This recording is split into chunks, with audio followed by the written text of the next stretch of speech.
Hello friends, this is last part of chapter lines and angles.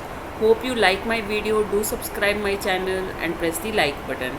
Now in this part we will discuss some questions of your NCERT notebook. Okay, so please do remember the concept which I had explained you in previous three parts, so that you will able to solve these type of question easily. Okay, now एक question है जिसमें एक line है M और एक line N है, आपस में पैरेलल दी हुई है, and this angle is 40 degree and this given angle is से 130 degree. Okay, now you have to find the angle x and angle y. How you will do it? I will tell you 4 methods to solve these type of question. Okay, now see,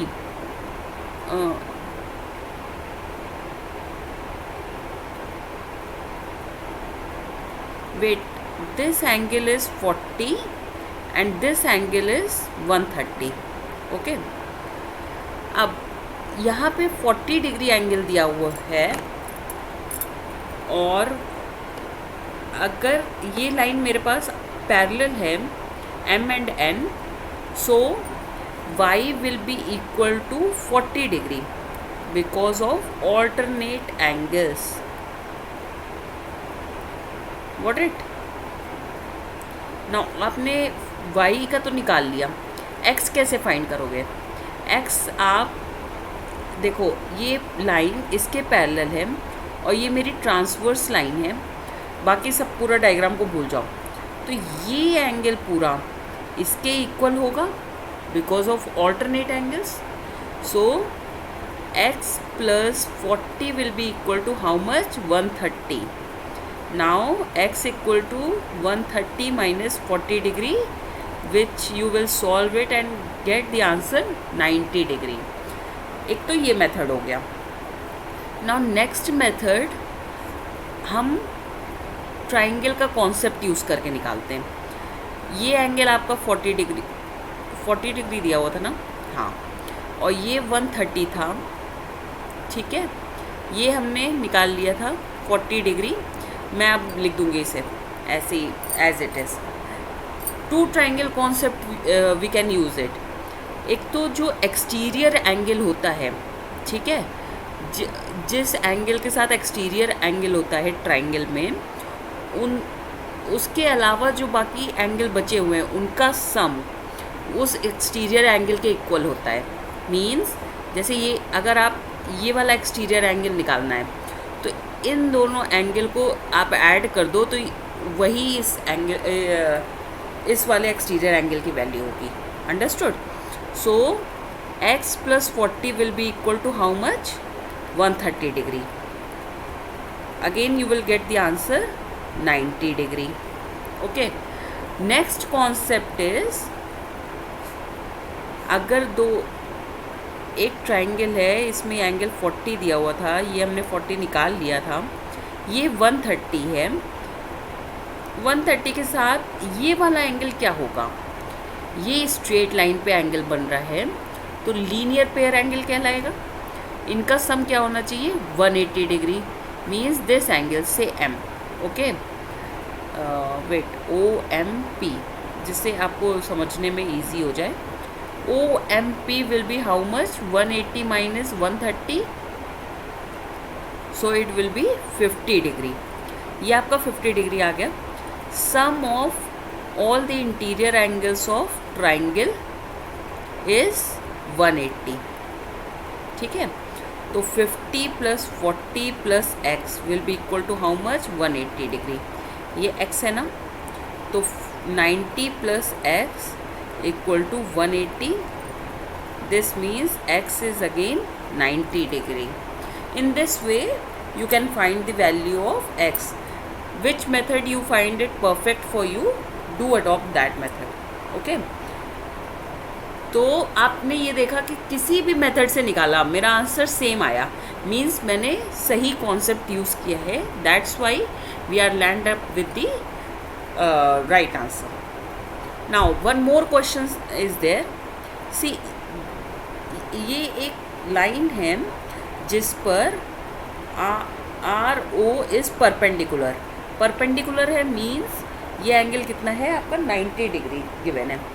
okay, ये q point है, ये मैंने mark कर दिया P point, और ये S. अब मुझे आर ओ एस को एस ओ पी और ये एस ओ क्यू के टर्म में लिखना है।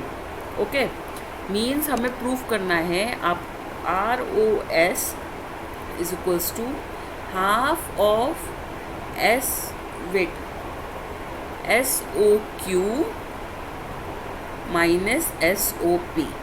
आप कैसे प्रूफ करोगे? सी, आपको ये समझना है मैथ्स में कि मुझे निकालना क्या है और मेरे पास गिवन क्या है, जिससे ये इजी हो जाता है। तो सबसे पहले आप नोट करो which thing you have to prove it. So इस क्वेश्चन में मेरे को प्रूव करना है to prove r O s equals to half s O Q minus S O p. Okay, given क्या क्या है? गिवन है आर ओ क्यू एंगल 90 डिग्री है, ठीक है, और आर ओ इज़ परपेंडिकुलर, ये गिवन है इस क्वेश्चन में। अब ये 90 है, आप एस ओ लाइन को भूल जाओ, तो ये एंगल क्या होगा? ये P O Q is a straight line, ये भी नोट कर सकते हो, P O Q is a straight line, ठीक है। तो R O Q plus R O P will be equal to 180। अब आर ओ पी की वैल्यू क्या आ गई आपके पास? 180 minus 90। Okay, 90 degree R O P की वैल्यू आ गई। नाउ आर ओ एस की वैल्यू हम दोनों तरफ से निकालेंगे, ठीक है। जैसे ये हो गया आपका, मैं बार बार डायग्राम इसलिए ड्रॉ कर रही हूँ जिससे आपको इजी हो जाए समझ में। ना आर ओ एस निकालना है। आर ओ एस अगर इस पार्ट में देखते हैं तो आर ओ एस की वैल्यू क्या होगी? R O P minus S O R. Okay, ये पूरे एंगल में से हम एस ओ पी, सॉरी ये एस ओ पी होगा, ये वाला एंगल माइनस कर दें तो मेरे को आर ओ एस मिल जाएगा। नाउ सेकेंड इक्वेशन क्या होगी? R O S will be equals to इस वाले पार्ट में S O Q minus R ओ क्यू, ठीक है। तो अब इन दोनों इक्वेशन को ऐड कर दो तो 2ROS 1 + 2 हमने किया, 1 और 2 मार्क कर दो, तो क्या होगा ROP minus SOP plus SOQ minus ROQ। अब मेरे को गिवन जो था और मैंने जो निकाला था पिछले बार, ROQ की वैल्यू 90 थी और ROP की वैल्यू 90 थी।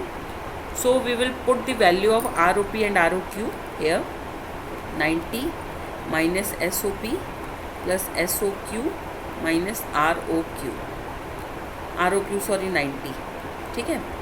तो 90 degree will cancel out with 90 degree and SOQ minus SOP will remain there.